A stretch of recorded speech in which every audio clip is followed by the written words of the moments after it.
Malis didn't know the man studying her from across the Great Hall was the Alpha King. She didn't know he'd refused 7 marriage proposals this year alone, or that he'd come to Thornhaven seeking something far more valuable than a political bride. And she certainly didn't know that the moment their eyes met, he'd already decided she was either his salvation or the most dangerous woman in the kingdom. All she knew was that her feet ached, her hands were raw from scrubbing, and if Lord Harwin caught her standing idle for even a moment, she'd feel his cane across her shoulders again. The feast had been raging for hours. Music swelled from the gallery above, and the scent of roasted venison and honeyed wine hung thick in the air.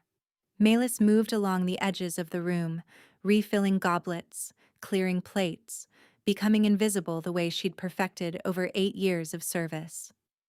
The corner near the servants' entrance was her sanctuary, dark enough to disappear into, close enough to respond if summoned. She risked a glance at the head table. Lord Harwin sat rigid with anticipation, his gray beard oiled and combed for the occasion. Beside him, his daughter Odessa gleamed like a jewel on display.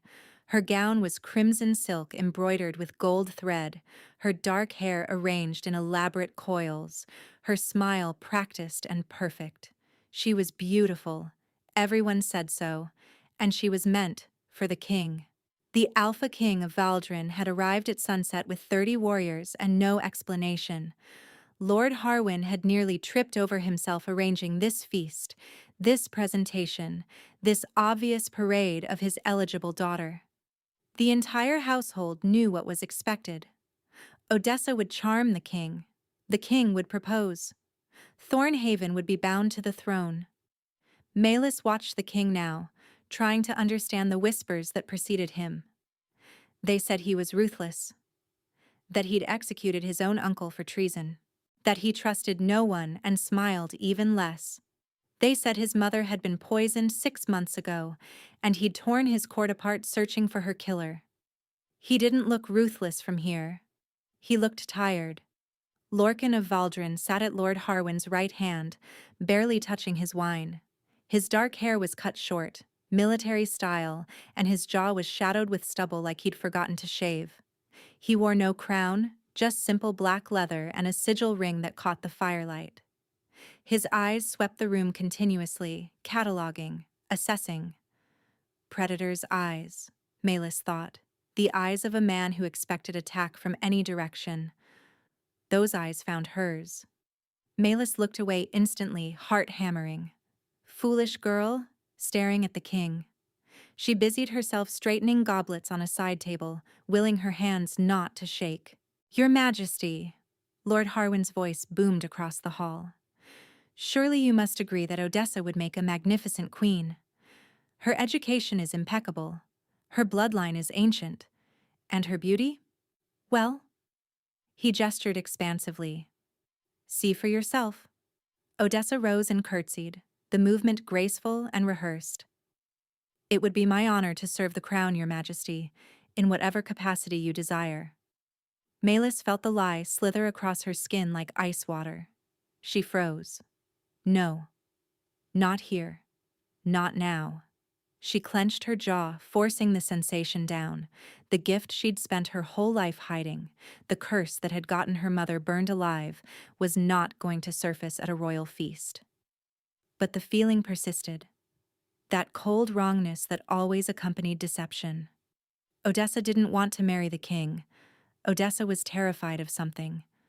The words she spoke and the truth beneath them were as different as fire and snow. A generous offer, the king said, his voice low and uninflected. But I didn't come to Thornhaven for a bride.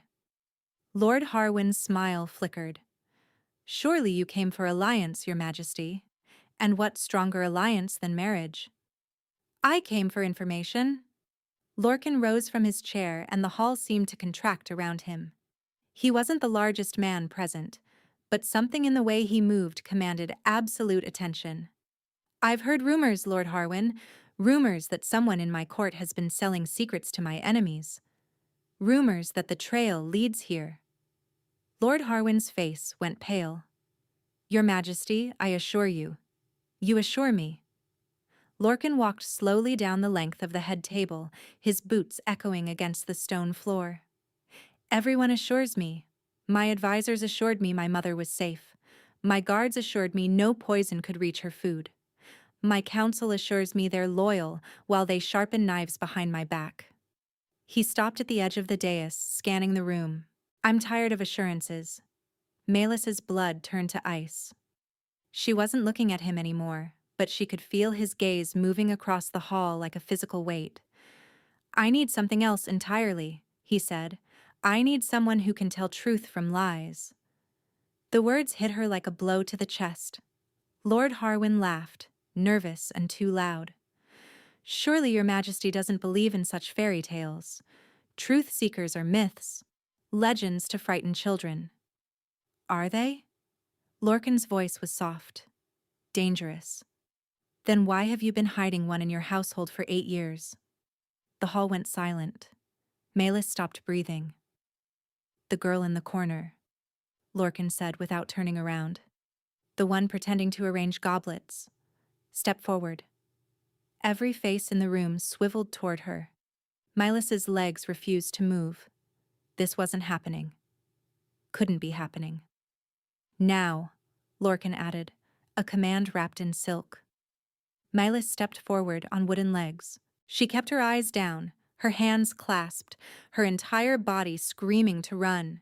She could feel Lord Harwin's fury radiating across the hall, could sense Odessa's sudden sharp interest, and could taste her own fear metallic on her tongue. She stopped 10 feet from the king. Look at me. She raised her eyes. Up close, he was devastating. The tiredness she'd glimpsed from across the room was carved into every line of his face. Exhaustion layered over grief, layered over something that might have been desperation. His eyes were the color of winter storms, gray and fathomless, and they held hers with an intensity that made her want to look away. She didn't. Your name, he said. Melis, Your Majesty. Melis? He said it slowly, like he was tasting the syllables. I'm going to tell you 3 things. 2 will be true. 1 will be a lie. You're going to tell me which is which.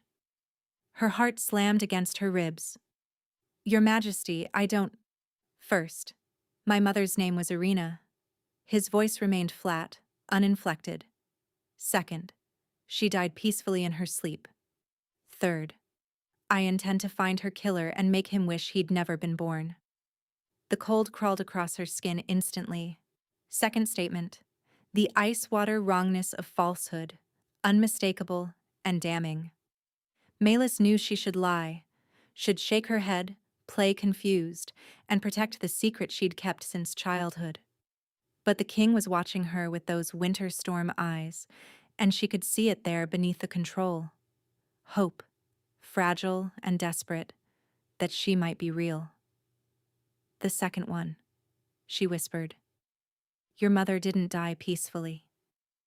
Something shifted in his expression, just for a moment. Just long enough for her to glimpse the grief he carried like shrapnel in his chest. No, he said softly. She didn't. Lord Harwin stepped forward, his face purple with barely suppressed rage. Your Majesty, this girl is a servant, a nobody. Whatever trick she just performed is exactly what I've been searching for? Lorcan didn't look at Lord Harwin. His eyes remained fixed on Melis. You have a gift. One I need desperately. Someone in my court murdered my mother, and I can't tell who's lying anymore. Every smile hides a knife. Every loyalty is suspect. He paused. I want you to come to Valdrin. Help me find the killer. In exchange, I'll give you anything you ask. She's not for sale, Lord Harwin sputtered. She belongs to this household. She belongs to no one. Lorcan's voice went cold. Or are you telling me, Lord Harwin, that you keep slaves in your estate? Because slavery was outlawed in my kingdom 40 years ago. Lord Harwin's mouth opened and closed. Melis. The king's attention returned to her, softer now. This is your choice, not his. Not mine. Yours. Choice. The word felt foreign in her mouth. When had anyone ever given her a choice? What happens if I say no? She asked, surprising herself. Then I leave. And you stay here. His jaw tightened. But I think we both know what your life will look like once I'm gone. Once Lord Harwin realizes what you've been hiding under his roof. He was right. She could already feel Lord Harwin's gaze burning into her back. If she stayed, she wouldn't survive the week. And if I say yes? Then you come with me tonight. You help me find a murderer. And when it's done, you're free to go wherever you wish, with enough gold to never scrub another floor. How long? 14 days. No more. 14 days. It felt like a lifetime and nothing at all. I want your word, Malus said. A blood oath that you won't harm me or use me against my will. Lord Harwin laughed harshly. You dare demand a blood oath from the king? But Lorcan was already drawing a knife from his belt. The blade glinted in the firelight as he drew it across his palm without hesitation. Blood welled up, dark and crimson. My word, he said, holding out his hand, sealed in blood. 14 days, your choice, your freedom. Malus took the knife. Her fingers trembled as she cut her own palm, the pain sharp and clarifying. When she pressed her hand to his, something exploded through her. Not cold, not the ice of falsehood. This was heat. Recognition. A connection that snapped into place like a key turning in a lock, resonating through every nerve in her body. Her breath caught, her vision blurred. And beneath her palm, the king's pulse stuttered like he'd felt it too. His eyes widened, storm gray and suddenly vulnerable. What? Malus started, but he pulled his hand away, his expression shuddering closed. We leave within the hour, he said, his voice rough. Gather your things. He turned and walked toward the door without looking back. Malus stood in the center of the hall, her bleeding palm cradled against her chest, her entire world tilting sideways. She didn't know what had just happened, but she knew, with absolute certainty, that nothing would ever be the same. The journey to Valdrin took 2 days, and Malus spent most of it trying not to stare at the king. Lorcan rode at the front of the column, flanked by 2 warriors who watched the forest with suspicious eyes. He spoke rarely, ate little, and hadn't addressed her directly since they'd left Thornhaven. The blood oath on her palm had scabbed over, but the memory of that strange connection still burned beneath her skin. She rode a gentle mare named Thistle, provided by a stern-faced woman named Corvin who seemed to serve as both the king's captain and his shadow. Corvin had given Malus riding leathers, practical boots, and a look that clearly said, "Don't cause problems." Malus had no intention of causing problems. She had every intention of surviving the next 14 days and disappearing with her gold to somewhere Lord Harwin would never find her. On the second evening, they crested a ridge and Malus inhaled sharply. The castle rose from the cliffs like it had grown there, all dark stone and brutal angles softened by the sunset bleeding across the sky. Towers spiraled upward toward the clouds, and far below, waves crashed against rocks in endless rhythm. It was beautiful the way a blade was beautiful, elegant, deadly, and utterly unforgiving. Storm Hall, Corvin said, pulling her horse alongside Malus, home of the Valdrin kings for 600 years. It's... Malus searched for the right word. Imposing. Corvin almost smiled. Wait until you see it in a storm. The lightning hits those towers almost every night in winter. Some say the old kings harnessed it, used it to fuel their power. Is that true? Who knows anymore? The old magic is mostly gone. Corvin's expression flickered. Mostly. They descended the ridge and crossed a bridge so narrow Malus didn't dare look down. Inside the walls, the courtyard bustled with activity. Warriors sparring, servants carrying linens, a blacksmith hammering somewhere out of sight. People stopped to stare as their party passed. Malus felt their gazes like physical pressure, curious and calculating. A woman rushed forward to take the king's reins. Another appeared at Malus's side, helping her dismount on legs that had gone numb from riding. "This way," Corvin said, guiding her toward a side entrance. "His Majesty wants to speak with you before dinner." Malus followed through corridors lit by flickering torches, past tapestries depicting hunts and battles, up spiraling staircases that made her thighs burn. Finally, Corvin stopped at a heavy oak door. "He's inside. Remember? He's still the king, even when he doesn't act like it." Before Malus could ask what that meant, the door swung open. The room was a study, lined with books and maps, and the detritus of a man who worked too much and slept too little. Papers covered every surface. Candles burned low in their holders.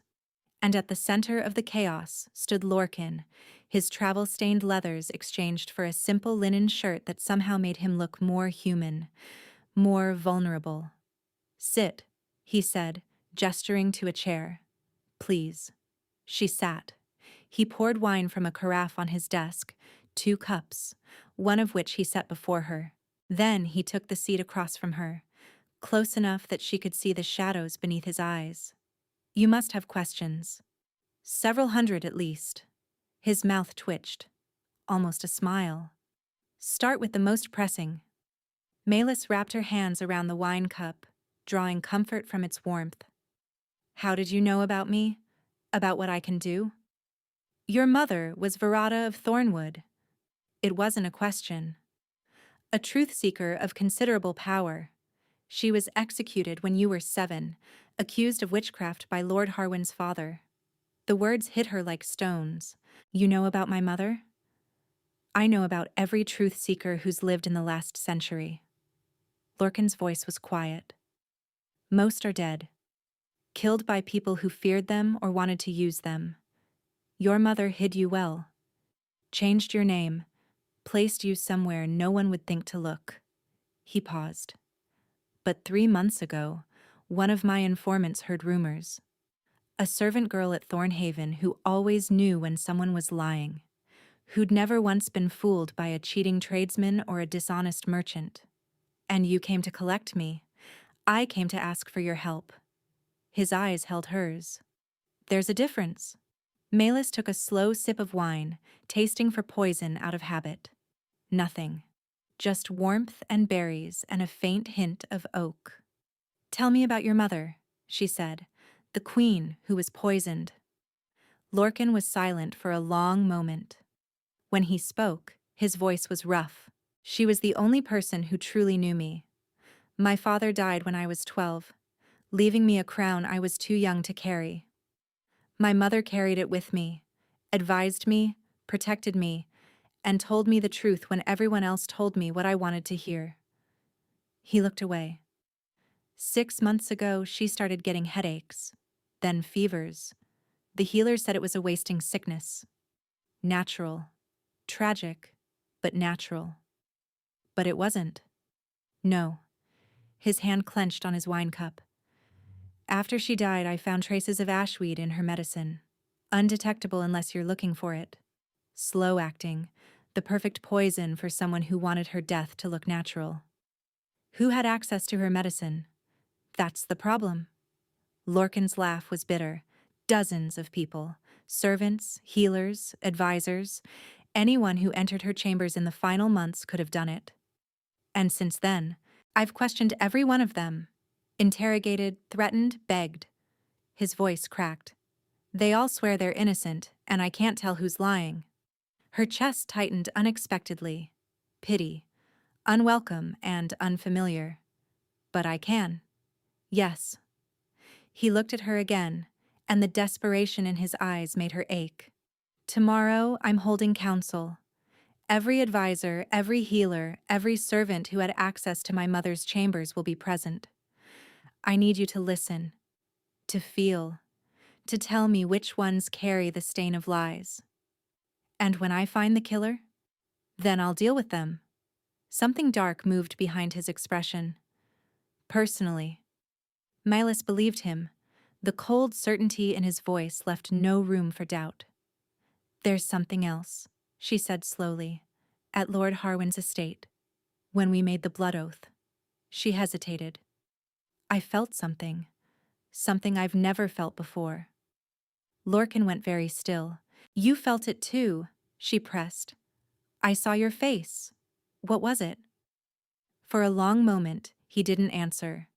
Then he exhaled, the sound heavy with exhaustion. "I don't know. I've heard of such things. Connections between people, bonds that form instantly and without explanation. But I never believed in them." His eyes found hers. "I still don't know what to believe." "That's not an answer. It's the only one I have." He rose, moving to the window, putting distance between them. "For now, focus on tomorrow. Find the killer. The rest can wait." She wanted to push, to demand more, but something in the set of his shoulders stopped her. He looked like a man holding himself together through sheer will. "One more question," she said. He turned, silhouetted against the dying light. "What happens if I find the killer and it's someone you trust, someone you care about?" Lorcan's expression hardened into something that made her shiver. "Then I'll learn that I never really knew them at all." The council chamber was vast, all vaulted ceilings and banners bearing the wolf sigil of Valdrin. Melis stood in the shadows near the back, dressed in borrowed finery that made her feel like a child playing dress-up. Corvin had positioned her here deliberately, visible but unobtrusive, able to see every face in the room. "Just observe," Lorcan had told her that morning. "Don't react. Don't let them know what you're sensing. We need them comfortable, off guard." Easier said than done. 23 people filled the chamber. Advisors in rich robes, healers in simple gray, servants who stood along the walls waiting to be questioned. Melis let her attention drift across them, opening herself to the gift she'd spent so long suppressing. The first hour was torture. Lies everywhere. Small ones, mostly. A steward exaggerating his efficiency. An advisor downplaying a gambling debt. A healer inflating her credentials. The cold prickled across her skin so constantly she felt like she'd been plunged into winter. But none of it was the lie she was looking for. None of it carried the weight of murder. Then Lord Varen spoke. He was an older man, distinguished and silver-haired, with the kind of face that naturally inspired trust. Melis had overheard servants whispering about him that morning. He'd been the Queen's personal advisor for 20 years, a fixture of the court since before Lorcan was born. "Your Majesty," Varen said smoothly, "I assure you, Queen Irina's death was a tragedy beyond measure. I've devoted months to investigating her final days, and I've found nothing to suggest foul play." Ice cascaded down Melis's spine. Not the usual cold. This was deeper, darker, a wrongness so profound it made her stomach turn. Every word Varen spoke was wrapped in deception. She kept her face carefully blank. "Thank you, Lord Varen." Lorcan's voice betrayed nothing. "Your dedication is noted." The meeting continued. More questions, more answers, more lies, large and small, but Melis barely heard any of it. Lord Varen, the trusted advisor, the man who'd held the grieving king's shoulder at the Queen's funeral. He was lying about everything. That evening, Melis found Lorcan on the eastern ramparts, staring out at the storm-churned sea below. The wind whipped his hair across his face, and he didn't seem to notice. "Lord Varen," she said quietly, joining him at the wall. His hands tightened on the stone. "You're certain?" Everything he said was a lie, not just the investigation. When he talked about your mother, when he expressed grief, when he promised loyalty. She shivered, and not from the cold. "I've never felt deception that complete. It was like looking at a mask wearing another mask." Lorcan was silent for a long moment. The waves crashed against the cliffs below, relentless and uncaring. "He was my father's closest friend. he said finally. He held me when I was born, taught me to ride, stood beside my mother every day of her illness, bringing her flowers from the garden she loved. I'm sorry. Don't be. His voice was flat. I asked for the truth. You gave it to me. What will you do? I can't arrest him based on your word alone. The council would revolt. Half of them have known Varen longer than they've known me. Lorcan turned to face her. I need more. Evidence. Confession. Something tangible. Malus thought of the way Varen had smiled during the meeting, warm and grandfatherly. The mask so perfect that without her gift, she never would have sensed the rot beneath. He's careful, she said. He's been doing this for years. We won't catch him with something obvious. Then we catch him with something unexpected. Lorcan's eyes glinted in the fading light. You? Me? You're an unknown factor. Varen has no idea what you can do. He saw you standing in the shadows, but he has no reason to suspect the truth. Lorcan stepped closer, his voice dropping. If we let it slip, that you have information about the Queen's death, something you saw at Thornhaven perhaps, Varen will need to know what you know. You want to use me as bait. I want to give you a choice. He echoed her words from the night before. I won't force you into danger, but if you're willing, I'm willing. The words came out before she could second-guess them. Lorcan's eyebrows rose. You didn't let me finish. I didn't need to. Malus met his gaze squarely. Your mother was murdered. The man who did it is walking free in your castle, eating your food, pretending to grieve. And you're offering me a chance to help stop him. She paused. My mother was murdered too, Your Majesty, burned alive because someone feared what she could do. I was 7. I hid in a root cellar and listened to her scream. 16 years, and I still hear it sometimes. His composure fractured. The mask he wore, king, warrior, stone, gave way to the man beneath. I didn't know, he said softly. No one does. I don't talk about it. She looked out at the churning sea. But I remember what it felt like, hiding in the dark, knowing I couldn't help her, knowing that my gift was the reason she died. That wasn't your fault. Maybe not. She turned back to him. But this is my chance to make it mean something, to use what I am instead of hiding from it. So yes, I'll be your bait. Lorcan was quiet. When he spoke again, his voice came out strained. You're remarkable. You know that? I'm a servant who scrubbed floors for 8 years. You're a survivor who kept an impossible secret while serving the man whose father killed your mother.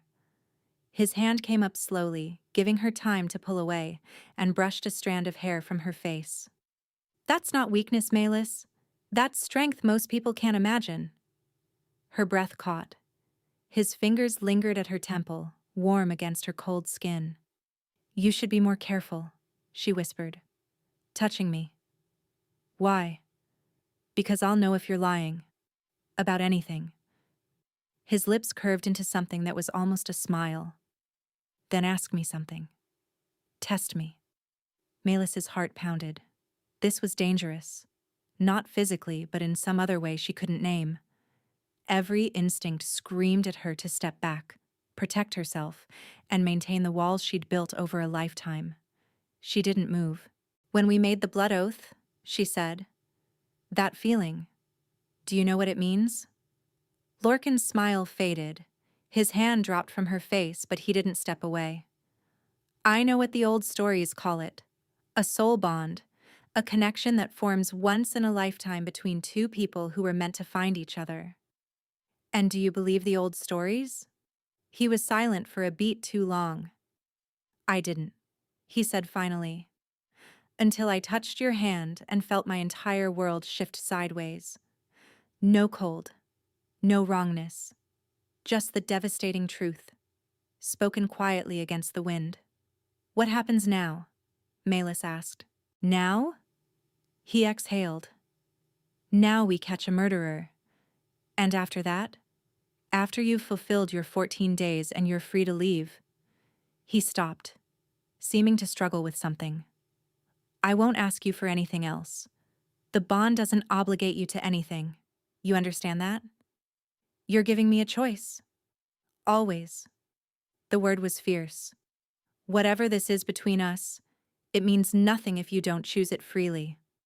Something cracked open in Milas's chest. All her life she'd been owned. By circumstance, by debt, by Lord Harwin's petty cruelties.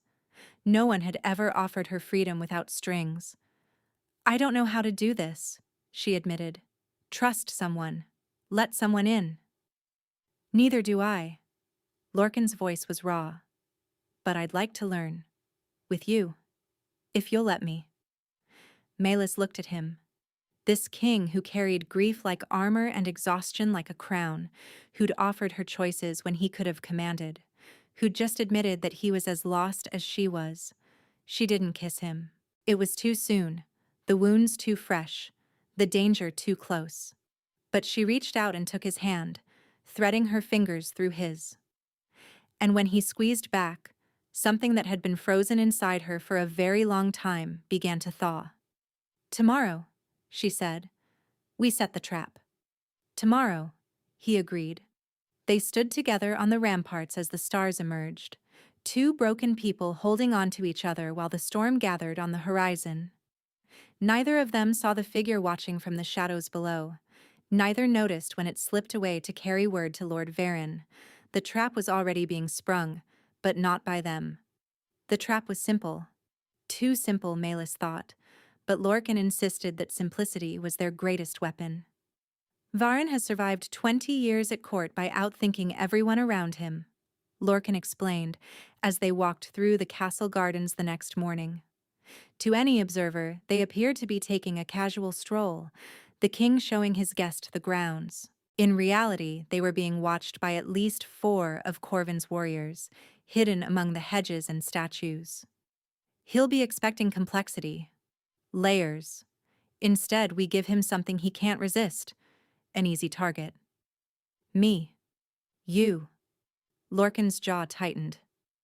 I hate this plan. It was your idea. I know. I still hate it. They stopped beside a fountain where stone wolves eternally chased stone deer through frozen water. Malis tilted her face toward the sun, letting its warmth soak into her skin. After 8 years of Thornhaven's dim kitchens and drafty corridors, she'd almost forgotten what sunlight felt like. Tell me again, she said. What exactly am I supposed to do?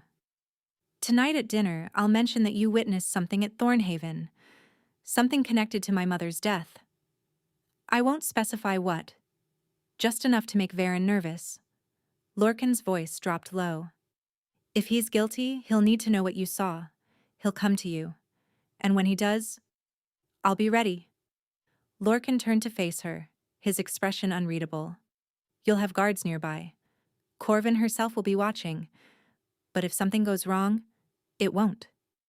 If it does, he pressed, you run. You don't fight. You don't hesitate. You run straight to me. Understand? Milas met his gaze. You're worried about me. Of course I'm worried about you. Why? She stepped closer, unable to help herself. I'm just a servant with a useful gift.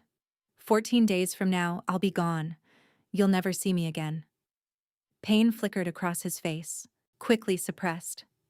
Is that what you think? That you're just useful to me? Isn't it true? Lorcan was silent for a long moment. When he spoke, his voice was thick with emotion. My mother used to say that some people come into our lives like storms. They arrive without warning, upend everything we thought we knew. And when they leave, nothing looks the same. His eyes held hers. You're my storm, Malis, and I don't want you to leave.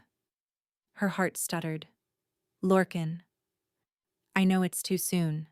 I know you have no reason to trust me, and every reason to take your gold and disappear the moment our agreement ends. He exhaled. But I need you to know, whatever happens tonight, whatever happens in the next 14 days, you matter to me, not your gift. You.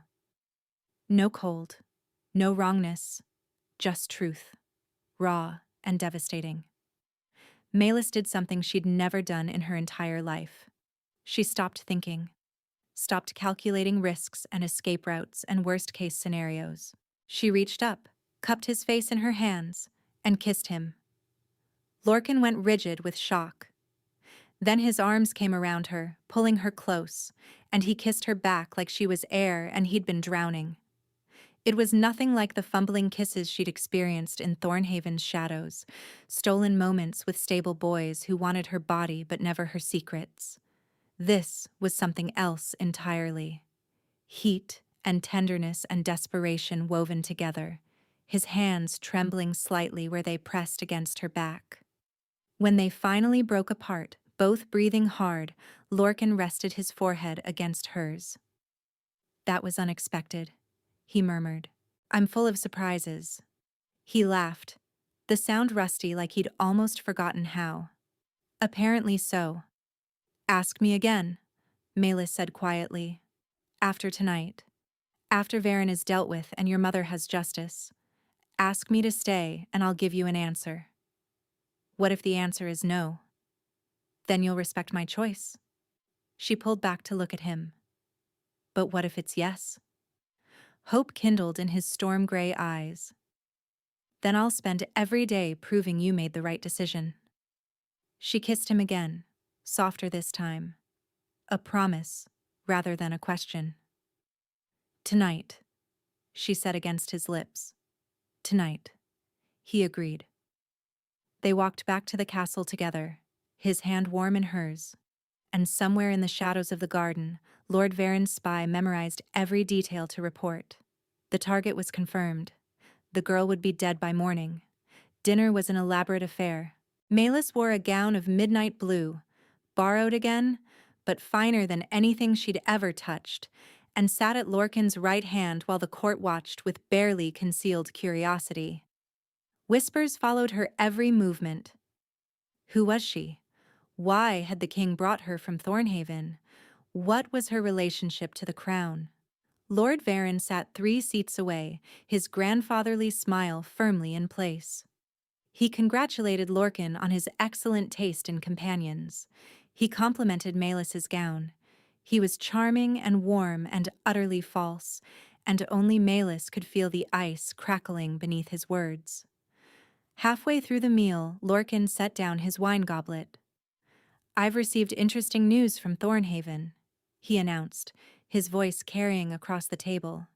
"It seems our guest witnessed something during her time in Lord Harwin's household. Something that may shed light on recent tragedies." The room went quiet. Melis felt Varen's attention sharpen like a blade being drawn.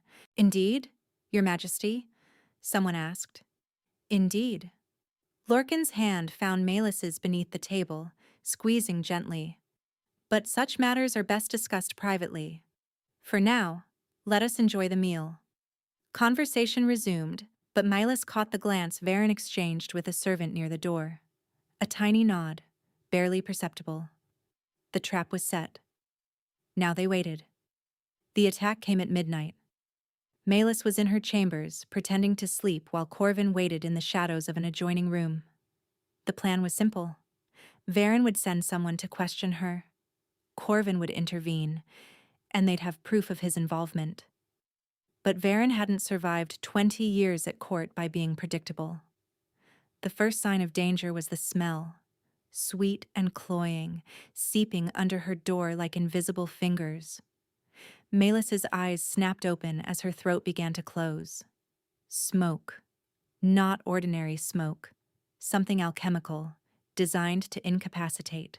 She rolled off the bed, staying low where the air was clearer, and crawled toward the adjoining room. "Corvin!" The captain was already slumped against the wall, unconscious.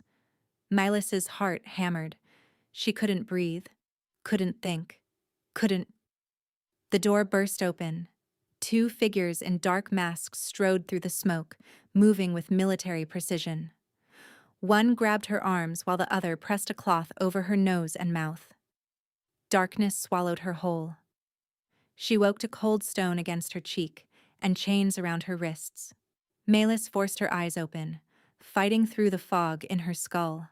A cellar, somewhere deep underground, judging by the damp and the absolute darkness beyond the single torch burning in a wall sconce. Ah, you're awake. Lord Varen stepped into the light, his grandfatherly mask finally discarded.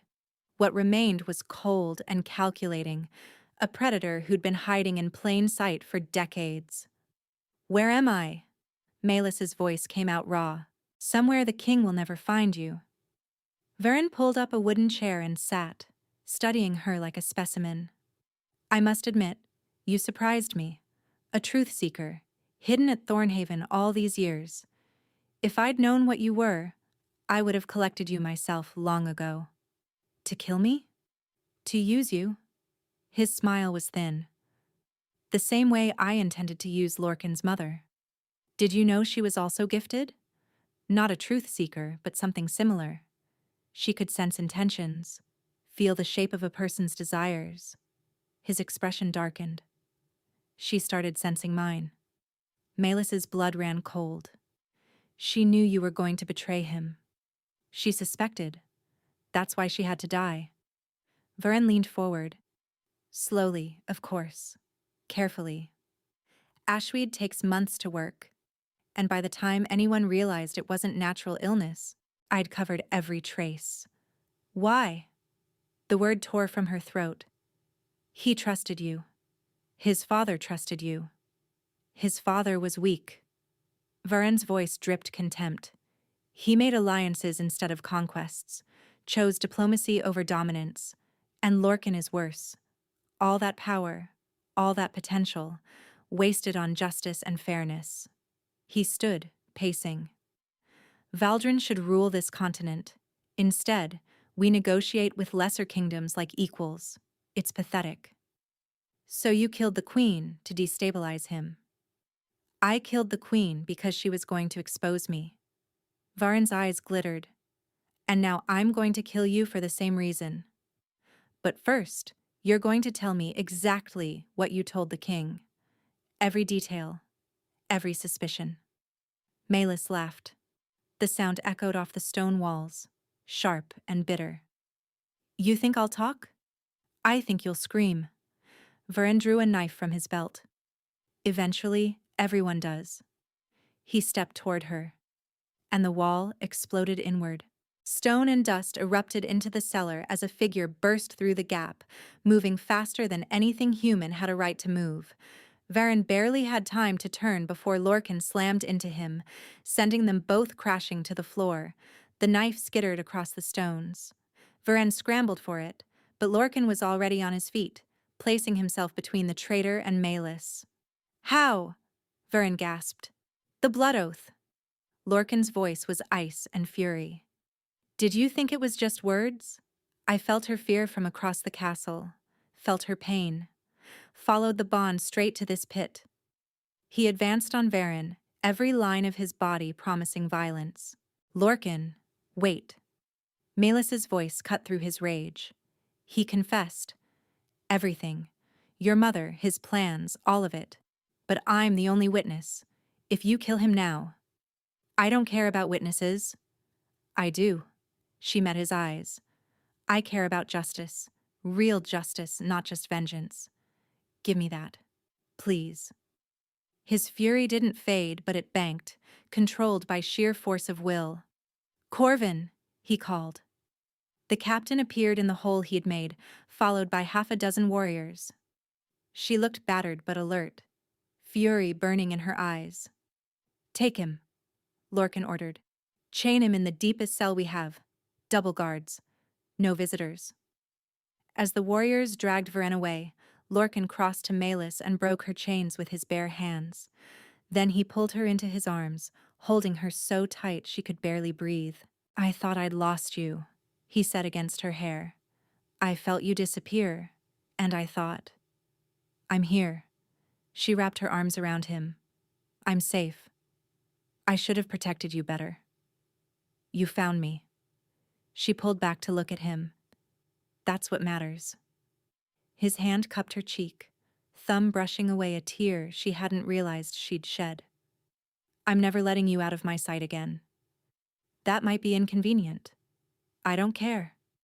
He kissed her forehead, her cheeks, and the corner of her mouth. I don't care about convenience. I care about you. Melis closed her eyes, letting herself be held, and for the first time in 8 years, maybe for the first time in her life, she felt truly safe. The trial took place 3 days later in the great hall of Stormhall, with every noble and advisor in the kingdom present. Melis stood before them all, her voice steady as she recounted everything Varen had confessed in that cellar. The lies he'd told. The queen he'd murdered. The coup he'd been planning for years. When she finished, the silence was absolute. Then Lord Varen, chained between 2 guards, began to laugh. You believe her? He looked around the hall with contempt. A servant girl from Thornhaven? A truth seeker? He spat the word like a curse. Her kind twist reality, plant false memories, make people see whatever they want them to see. She's deceived the king, and now she's deceiving all of you. Murmurs rippled through the crowd. Melis saw doubt flickering on several faces. She has no proof, Varen continued, his voice gaining confidence. No evidence, just her word against mine, and I have served this kingdom loyally for 40 years. He was good. Even knowing the truth, Melis could feel the room wavering, decades of trust battling against her testimony. Then a new voice rang out. I have proof. Every head turned. A woman walked through the parted crowd, her crimson gown marking her instantly. Odessa, Lord Harwin's daughter. Melis went still. Lady Odessa. Lorcan's voice was carefully neutral. This is unexpected. Your Majesty. Odessa curtsied, then straightened with a spine of steel. I've traveled 2 days without rest to be here, because Lord Varen's conspiracy didn't begin 6 months ago. She pulled a leather satchel from her shoulder. It began years ago, with my father. The murmurs became a roar. My father has been selling information to Valdrin's enemies for a decade, Odessa continued, her voice cutting through the noise. Lord Varen was his contact, his handler. I discovered the truth 3 months ago and have been gathering evidence ever since. She held up the satchel. Letters, ledgers, payment records. Everything you need to prove that Varen and my father have been committing treason together. She crossed to Lorcan and placed the satchel in his hands. My father will deny everything, but the evidence doesn't lie. Her eyes met the king's. I know you have no reason to trust me. I know my family name is poison now, but I couldn't let this continue. Not when innocent people, her gaze flickered to Melis, are being hurt. Lorcan opened the satchel. His expression hardened as he reviewed the contents. Lord Varen. His voice was quiet, but it carried through the hall like thunder. Would you like to revise your statement? Varen's composure finally cracked. The girl is lying. Harwin's daughter turning against her own blood. It's obviously a fabrication. These are your seals. Lorcan held up a letter. Your handwriting. Your signature authorizing payment to the Blackshore Raiders for information about our coastal defenses. He let the damning paper fall. Your own words convict you. The hall erupted.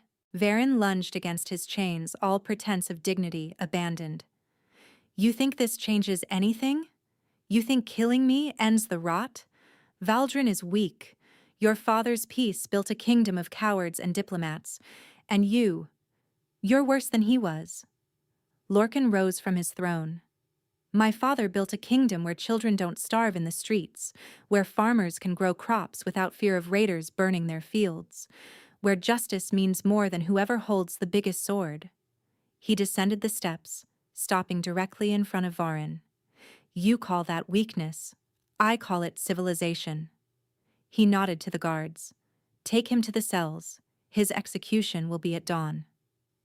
As Varen was dragged away, still screaming, Lorcan turned to Odessa. What you've done took tremendous courage. Your father will be arrested within the week. I know. Odessa's voice was steady, but Melis caught the tremor beneath it. I've made my peace with that. You're welcome to stay at Storm Hall, under my protection.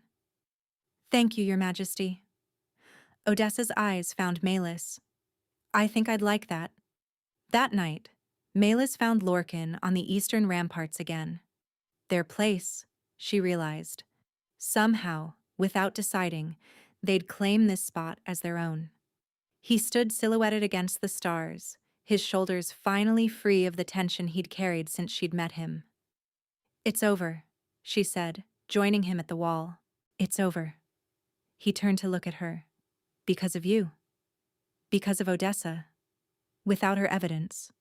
Without you, I never would have known to look. He took her hands in his. You gave me the truth when everyone else gave me lies. You risked your life to help me find justice. His voice dropped. How do I ever repay that? You already have. Malus squeezed his hands. You gave me a choice when no one else ever did. You saw me. Not my gift. Not my usefulness.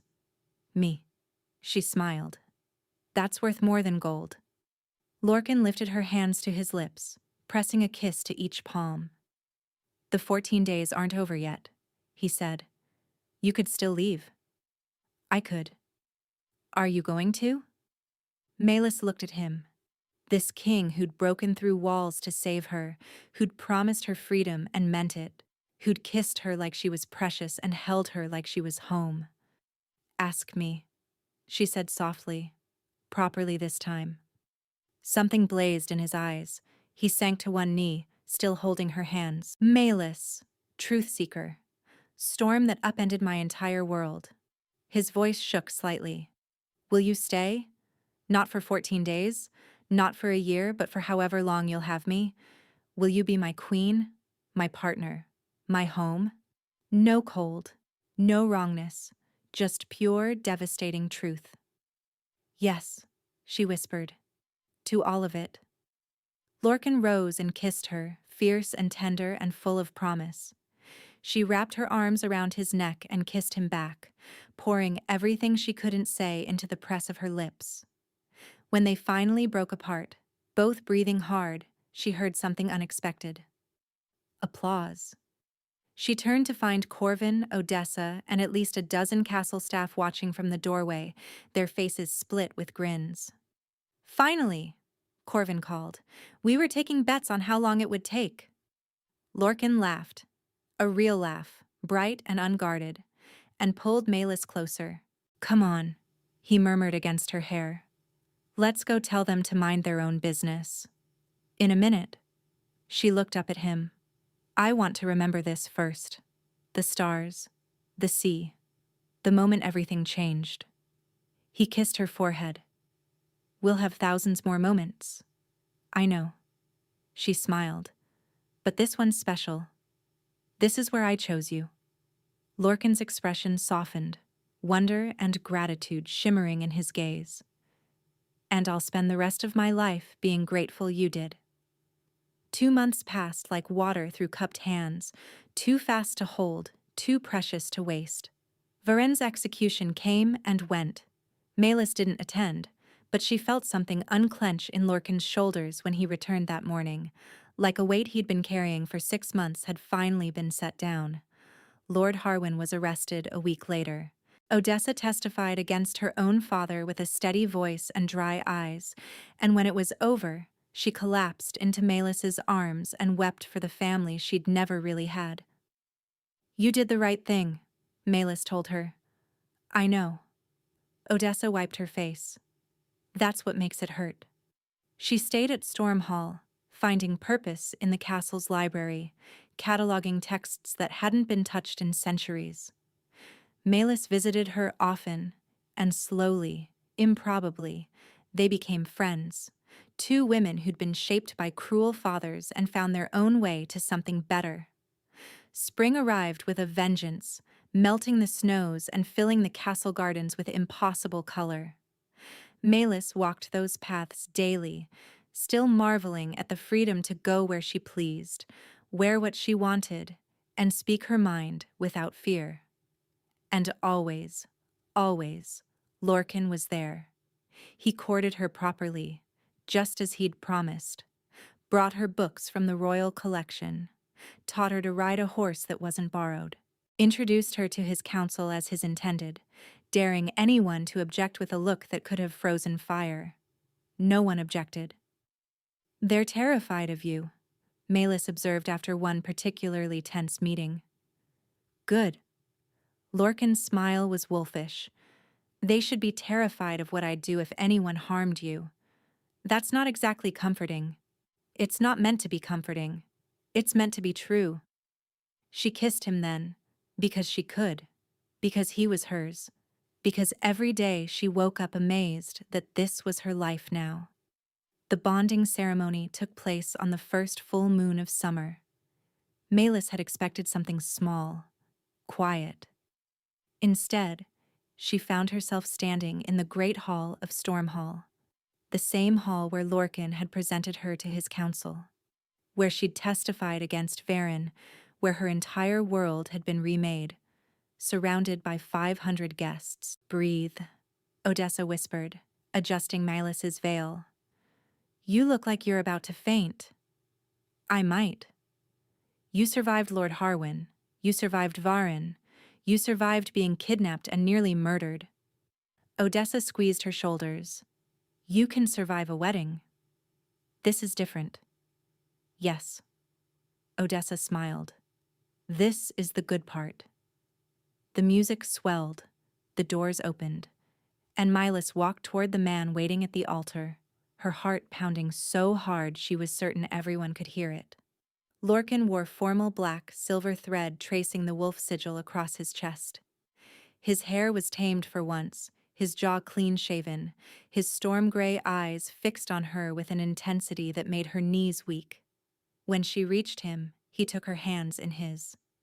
"You came," he murmured, low enough that only she could hear. "Did you think I wouldn't?" "I thought I might wake up." His thumb traced circles on her palm. "I've been afraid this was all a dream." "It's not." She squeezed his hands. "I'm here. I'm real. And I'm choosing you." The ceremony was ancient, conducted in the old tongue that few still spoke. Malus understood perhaps one word in 10, but the meaning was clear. Two souls, two paths, woven together into one. When the officiant called for the blood oath, Malus almost laughed. "Again?" she whispered. Lorcan's lips twitched. "Tradition." They cut their palms, the same hands that had sealed their first bargain in Lord Harwin's hall, and pressed them together. The bond that had sparked between them that night flared again, brighter this time, settling into something permanent and unshakable.